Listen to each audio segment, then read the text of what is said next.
चंदौली जमीनी विवाद में पुलिस पर एक पक्षीय कार्रवाई का आरोप लगा है।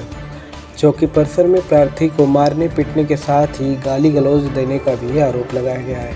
चौकी प्रभारी के कृत्य से खौफजदा पीड़ित न्याय की गुहार लगाने एसपी दरबार पहुंचा।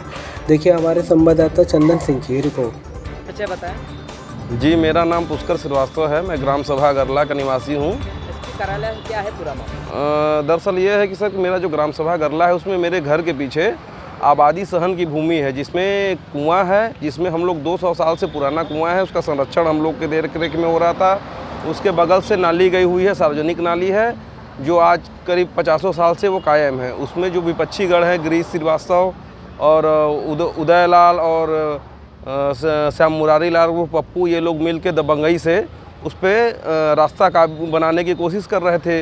इसी क्रम में उस बुलडोजर मंगा के कुएं को भी ध्वस्त करने का प्रयास किया गया। तो प्रार्थी वो लोग मार झगड़े पर भी उतारू थे, लेकिन प्रार्थी ये सब नहीं कर सकता था। तो उसने फ़ोन किया चौकी इंचार्ज, रामपुर चौकी इंचार्ज धर्मेंद्र शर्मा जी को।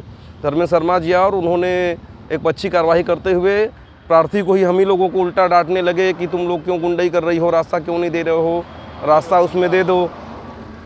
फिर हम लोग जब वहाँ मारपीट की नौबत आ गई तो फिर हमने 112 को फ़ोन किया, 112 आई।